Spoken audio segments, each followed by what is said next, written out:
A podcast? Did your radio show get canceled?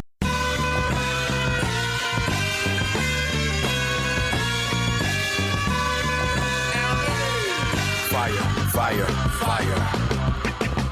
Low down and filthy, but the discipline is on point. Schooled myself, made my own dojo. A cold flow with the whole dose of soul. Maintain composure, even in theory.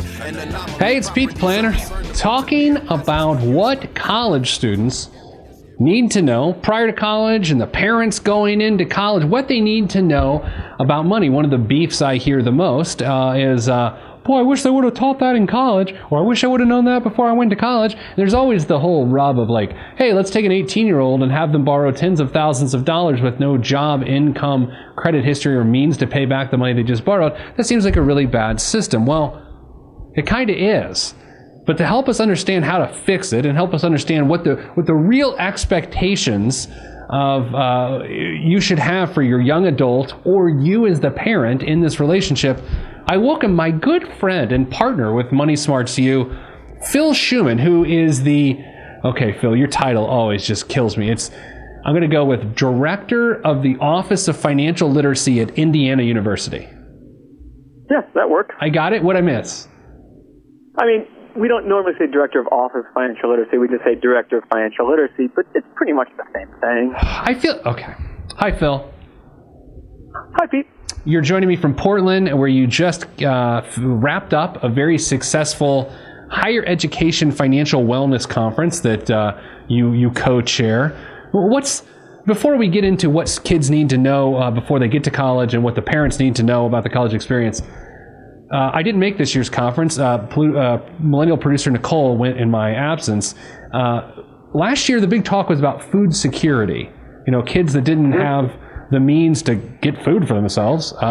What's the talk this year? What's the big topic?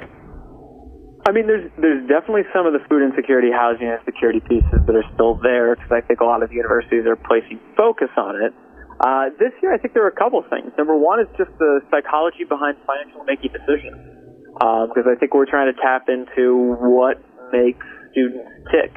Why are they making the decisions that they're making, and how can we be accommodating to different lifestyles of students coming in and how they approach their finances? Because we know this. There's no one-size-fits-all approach to this. Sure.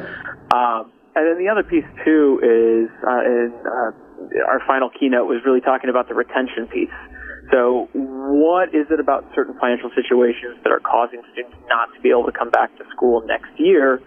And specifically what, in this case, it's the University of Kentucky, what they're doing to really focus on making it so that their students, through financial interventions and some other pieces that the campus is putting together, what they're doing to really help improve those retention rates of students. Because keeping students around, we've talked about this before, like the best thing a student can do, if they have student debt, is to graduate and get the credential, not take out a bunch of student debt, get 2 or 3 years in, and then drop out, because all of a sudden you've got no credential and a ton of student debt. Yeah, I mean, that is the nightmare scenario. Someone gets student debt, never gets the degree, and then they can't get the opportunities and employment that they could to help pay off the student debt because they lack the credential. Yep. The University of Kentucky, their solution didn't have anything to do with bourbon, did it? It did not, but I'm sure bourbon was involved in the decision-making process. Good. Just because I'm sure it was a stressful thing. All right, so I guess this is a disclosure. I don't know what I'm about to say, but Phil and I co-created MoneySmarts University, which, Phil, why don't you describe it? I don't know. I mean, are we co-creators, co-founders? What do we call this? I think we're every co-thing on this. I don't really know. Co-parenting? I just say we co-parented this. Yes. We've raised it from beginning to end, but then we've got some people in your office that have kind of nannied it. Sure, that's true. Really? Yeah. So basically, with MoneySmarts U, the idea was, there's a lot of research out there that says just-in-time education is the most effective when it comes to getting financial information to stick, especially with college students. So a lot of the things we've seen out there about financial literacy for college students has just tried to be one-size-fits-all in terms of here's everything you need to know about budgeting, here's everything you know about savings, et cetera, et cetera. And what we've really found, in your experience by doing your money life and everything you do at your work, and the things that I've seen in my office, is that really we need to be targeting students based on where they are in their academic career. Right. So if they're a first-year student, giving them information for first years, second year, third year, fourth year, et cetera, et cetera. So the idea is basically we're providing the information or the financial information to students about what they need to know when they actually need to know it, and not just trying to throw a bunch of things at them all at once and hoping some stick. Yeah, because when people say all the time to you and to me and anyone else in the financial world, I wish I would have learned that in college, what they leave out is, I wish I would have learned this specific thing when I needed to know that specific thing in college. What they don't mean is, I wish I would have had a encyclopedia of financial information randomly in my college experience. Exactly. So here's what I want to do today. We're going to attack this from two different angles. Number one, we want to talk about what are reasonable things that a pre-college or even college student should know about money. Like what are those things? So high school grad about to go to college, or how do you want to do it? College students and pre-college students? Is that what we're doing, Phil? Yeah, I think that sounds about right. And then we're going to talk about what a parent should know. Because what we have learned, and this should be of no surprise, and if you're listening right now, you already know this too, is that your parents jack up kids too. Big time. Yep. Where do you want to start? You want to start with parents or kids, Phil? Yeah, I mean, you're the expert at this. Let's start with kids. Oh, okay. Oh, by the way, we're not supposed to call them kids. You know? I always get in trouble when I college kids. Young adult? I don't know. Students, right?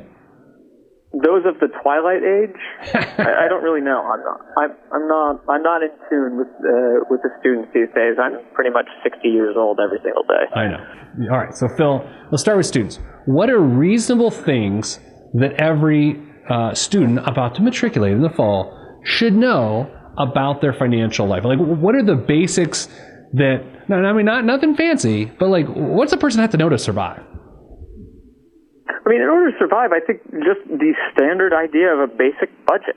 Okay. Just the idea of, okay, X number of dollars I have to spend during this week, during this month, whatever you want to say here, what does that need to be allocated towards? And really, in a college life, it should be kind of simple because, you're not going to have all these different categories. I mean, you've got your room and board, you've got your tuition and things like that, but really those are already covered for before you have to pay for anything else.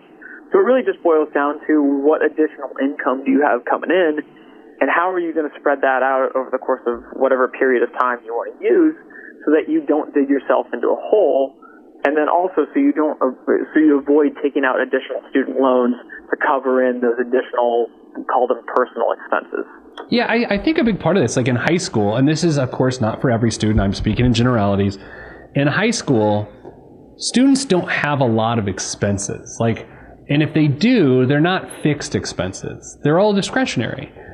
And college becomes that period of time when not only do you begin to have your first fixed expenses that you have to deal with in a responsible way on a monthly basis, but then your discretionary spending increases significantly because of just the simple concept of freedom, Yep. I think that's tough. I mean, yeah. Sorry, I cut you off there. Keep going. No, I was listening for you. I guess where I was going to go is this is also a matter of, for the first time, really understanding the source of money you have to deal with your obligations. And it's especially tricky for that age, Phil, because sometimes that source of money, the source of money is the way as I see it, it comes from 3 to 4 different sources. Number one, which I think is the rarest, is a scholarship or something like that, even to pay for expenses. Number 2 could be student loans. So you've got a source of money that you can spend in a discretionary way that is money you're going to have to pay back, which is sort of a weird thing. Number 3 is, of course, parents' assistance, where if that's done the wrong way, as we'll get to here in a little bit, we see a lot of negative impact there. But then the 4th one, and it's what you guys talk to people about all the time in terms of living expenses, is work income, like when getting a part-time job. Yep. Yeah, and I mean, we've talked about this before in the past, where like, for us, what we want to see students do as much as they possibly can is gravitate towards that work income. and using whatever work income they make to use it for their personal expenses while in school. Now, granted, it may not be the case that some students can do that because some students are so financially strapped when they come in the door that work income has to go towards their tuition. But certainly in the grand scheme of things, in terms of like the pyramid of how we want students to fund their lifestyle while in school, it's work income that we want them to prioritize. If they're fortunate enough to come from a well-to-do family where their parents can cover their expenses, that's fine. But I think as we talk about, when we get into the parent conversation a minute ago, there's got to be some level of responsibility on the student's end so that they're learning skills and not just having parents funnel them money whenever they need it. Student loans, it's the cliche to say, like, do you really want to be paying for that coffee for the next 10 years? I hate that. But there's an element, I hate that too, but there is an element of truth to it. Yeah, like, we don't want to absolutely. see students using student loans to paying for their personal expenses. And so really, again, it's just like gravitating towards that work income piece so that students can really start learning how that income is going to have to make their lifestyle work, because once they do graduate from college, that's what their system's going to have to be. It's hard to get student loans or something along those lines when you are graduated. One of the most frustrating things for me in this conversation about part-time work, because you and I both read the studies that suggest if a student works between, the optimal hours through 15 hours a week, you can actually see an increase in grade point average.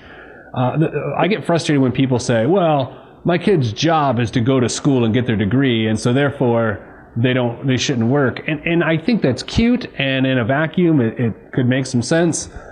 I don't think it teaches much, though. Do you?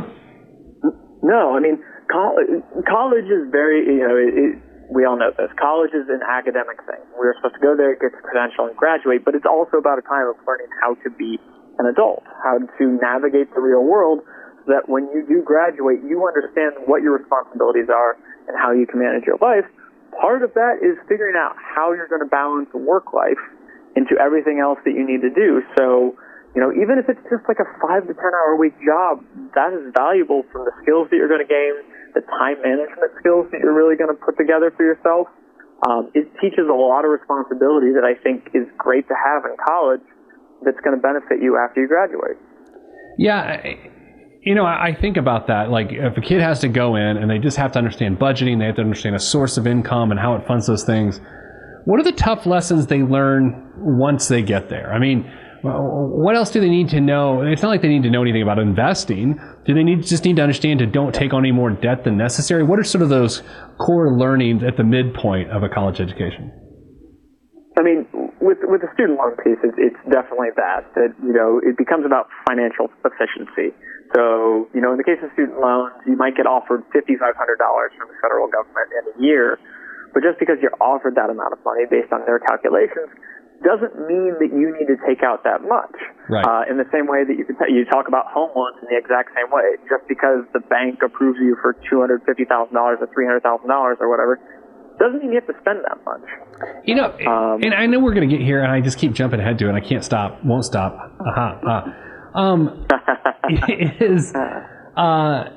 Culturally, we're at a place where the parents of college students, based on statistics, generally speaking, aren't making great financial decisions.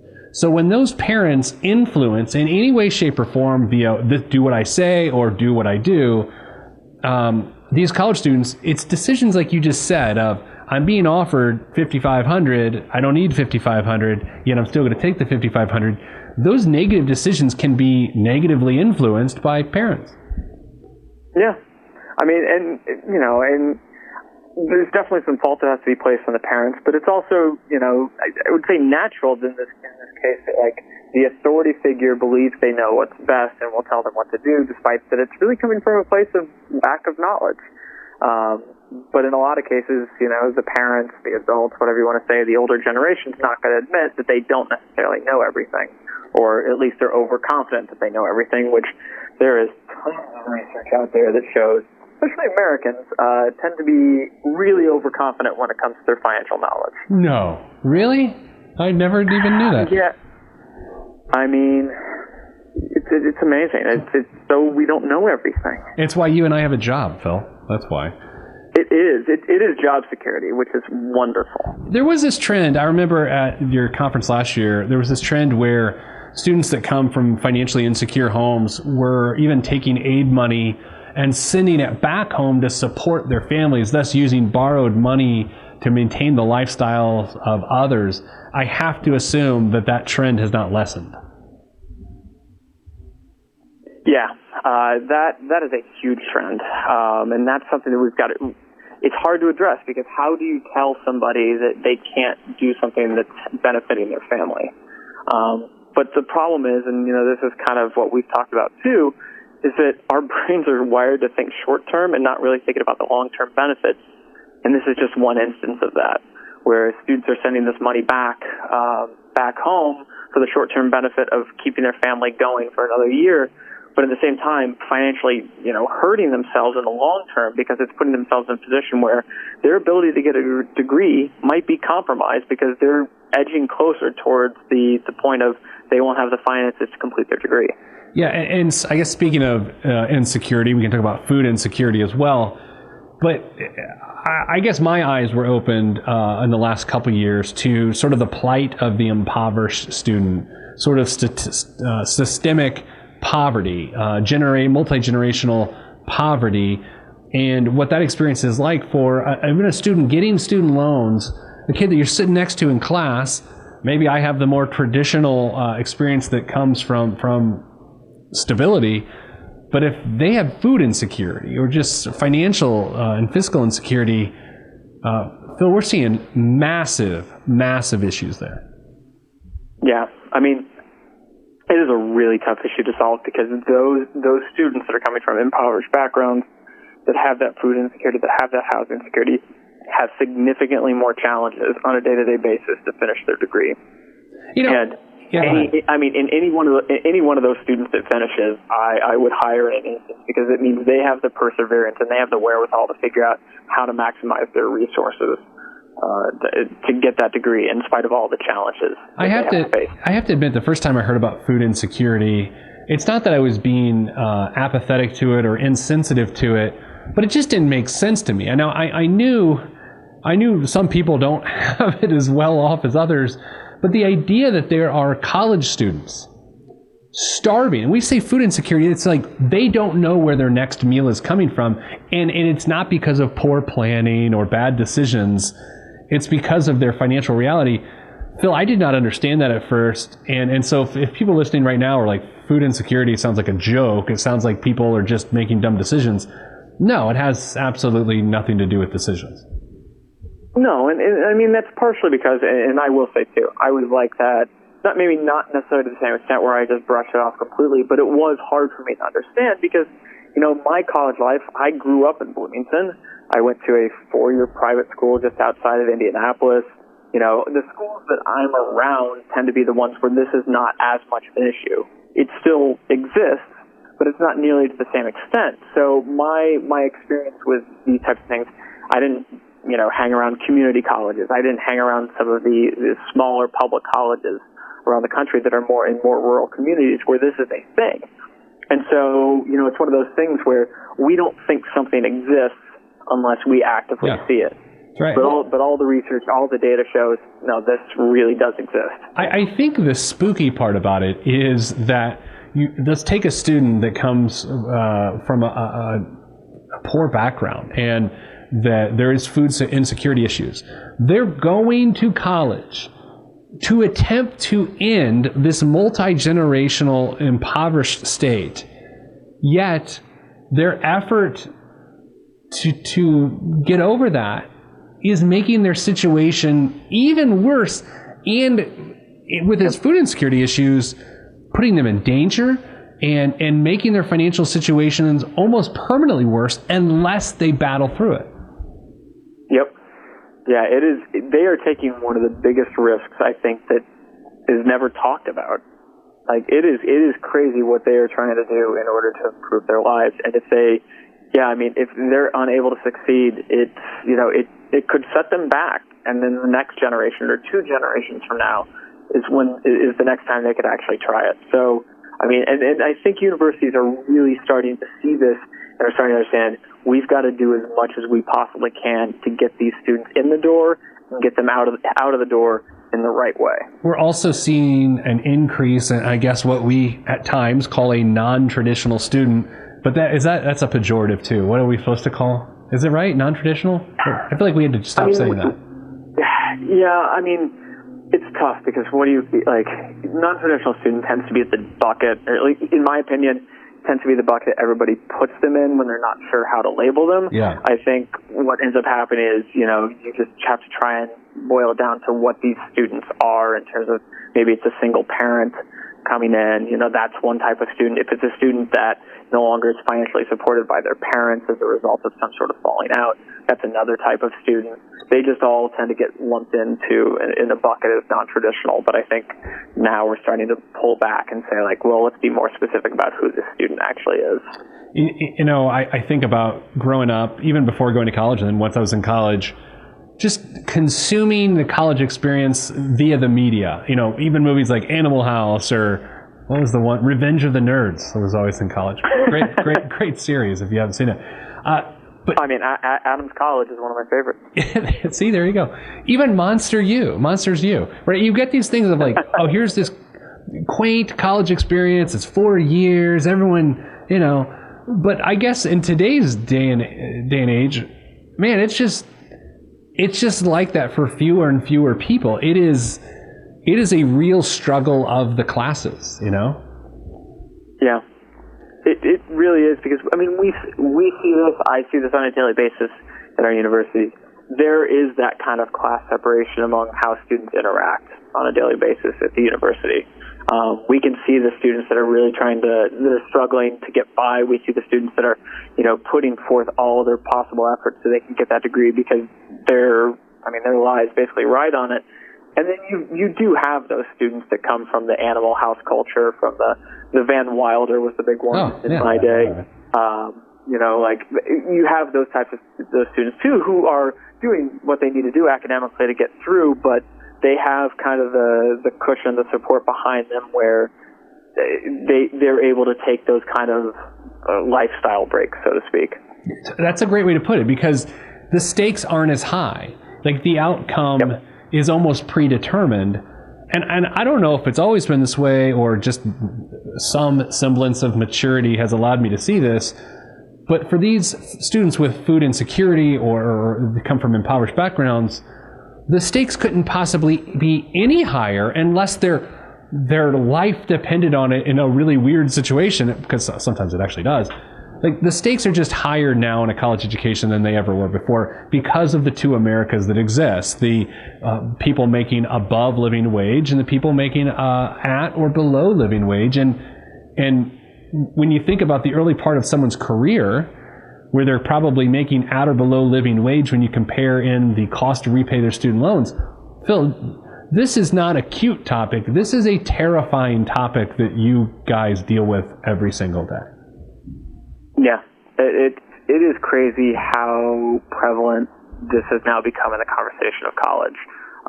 And I think, and just because it's starting now or just because it's happening now does not mean it didn't exist way back when. But I think universities are, rightfully so, finally shining light on it and really being what do we need to do to fix this? For as negative as the situation is right now, I think there's a lot of positive outlook for this just because there's so much focus being placed on it and people trying to figure out what can be done. Yeah, and before we get to what parents need to know, and before we wrap with that, help me understand a hard number. I know that we point to the student loan letter at Indiana University, something that you all did, and it had a real dollar impact. Help people understand what's happening, how you're positively affecting the problem.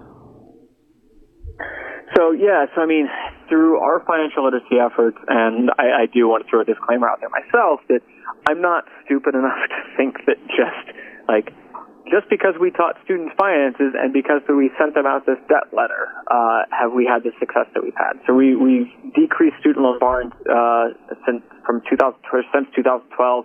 decreased borrowing by, I think it's 117 million, and, oh boy, it's something like 117 million, $112.8 million. The numbers are becoming fuzzy, but we've had a significant decrease in student loan borrowing since we started our program, or since the university really started focusing on addressing affordability as much as possible. Yeah, and so that's fascinating because the costs have been going up to some degree, yet borrowing's come down because people are seeing in this letter, it has their balance. When they go to take out more student loans, it has the balance of what their current student loan obligations are, and that's causing people to pause and think twice about taking on additional loans, which, without splitting hairs, is a good thing. Yeah, I mean, there, to us, or at least in my opinion, there's no negative recourse behind this. You are giving students the information they need to know about their financial situation. You're not telling them what to do from there. You're just letting them know this is what's going on, and if that causes somebody to be proactive or reactive in the situation, however you want to look at it, fantastic. That's kind of what we want to look at. And, last year the Nobel Prize in economics was given to Richard Thaler, who talked about nudging. That's exactly what this is. You're just doing this non-invasive piece of communication that just lets somebody know this is what's going on, and we want you to make sure that you understand this and what you can do moving forward. Yeah. The one other thing I'll throw out too, though, is that there was research that was done that said the debt letter in of itself is not effective. The debt letter, by providing it, does cause students to reach out to financial aid students, cause them to reach out to financial aid offices more as a result of issuing the debt letter, but it doesn't necessarily affect the debt levels. What does affect the debt levels, they kind of concluded, was the combination of a debt letter or debt communication piece plus financial education to support it. Yeah. And so that's the key. You can't just send out a letter and be like, yep, we've got this done. You have to actually provide some support to help them get to that point where they're making good decisions now that they know what their situation is.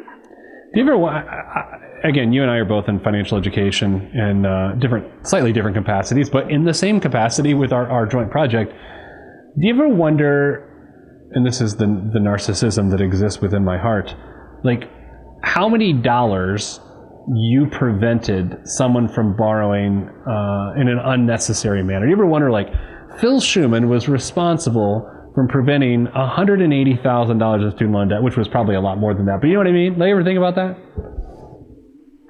I've never thought about it on an individual level. I have definitely thought about it at a university level. Because with everything we've done, you take that borrowing amount that we've decreased over the years, we have looked at it before, and I can't remember what the number is, like how much we've decreased per student. And it's somewhere, I'm just going to throw out a number because this is the one that sticks in my head, but it's somewhere like $1,500, $2,000, somewhere in there.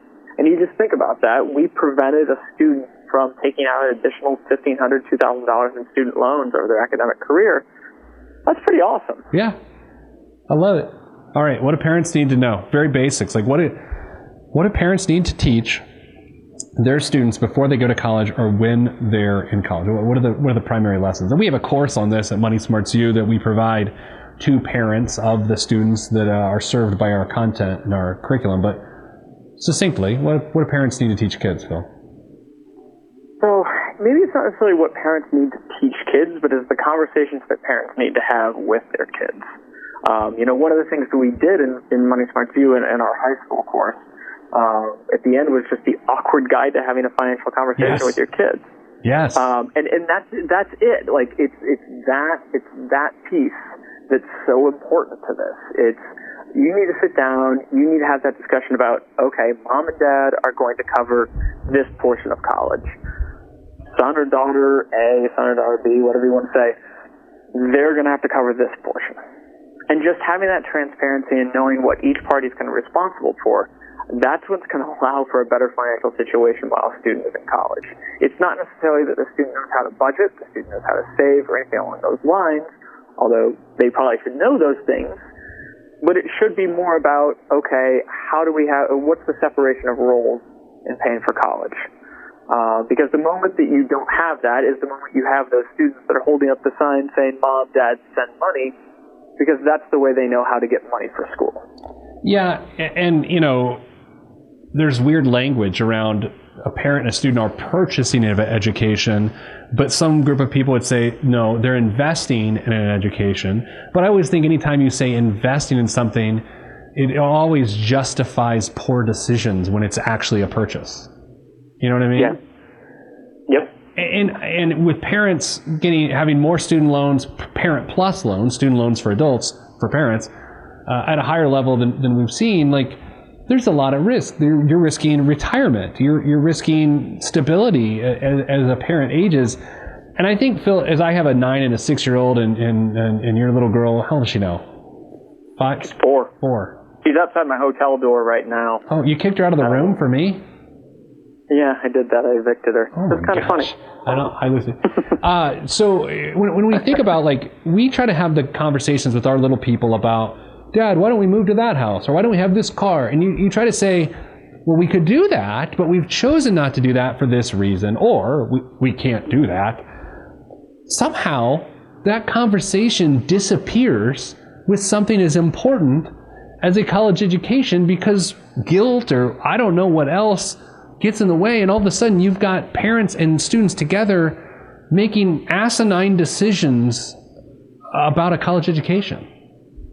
Yeah, and I mean, and it's, we should say, it's a noble thing. Like, we hear this all the time, that parents want to do whatever they possibly can to get their kids in the schools that they want to go to. But sometimes, the numbers don't add up.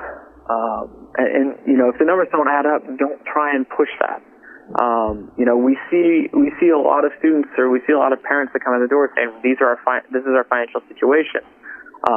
And if the numbers don't add up, we got to tell them this is not necessarily the best thing to do. And there was actually research that came out a couple of years ago from our, I'm going to say, good friends at Purdue. Sure. But just disclaimer, I may not have a job next week if my boss hears that. Well, that's how he is. But what it said was, with very few exceptions, really, it doesn't matter necessarily what school you go to.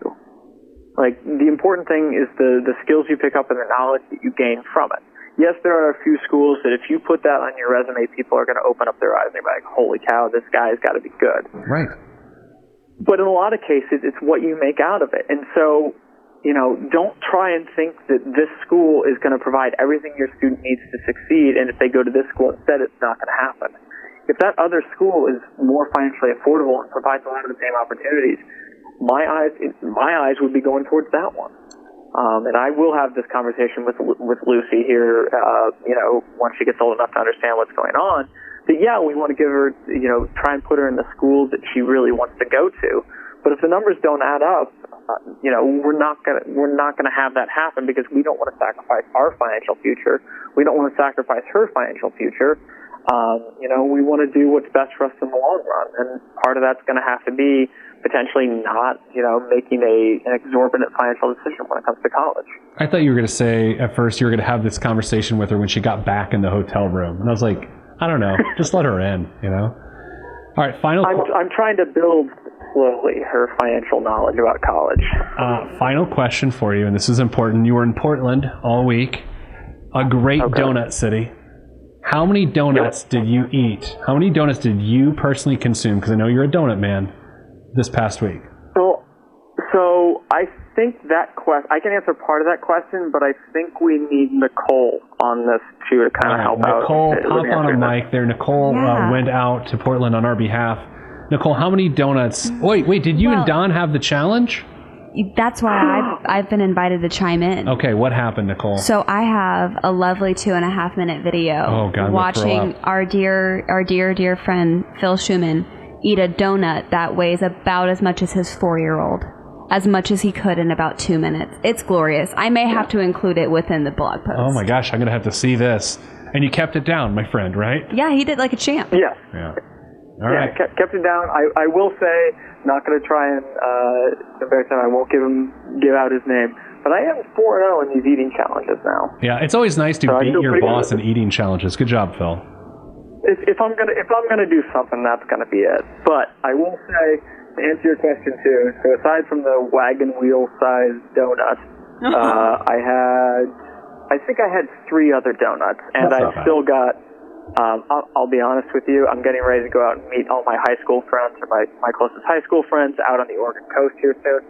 I may have grabbed what's remaining of those wagon wheel donuts, maybe taking those out to the coast as well as a few others. So more donuts will be had over the course of the next few days. So that's something.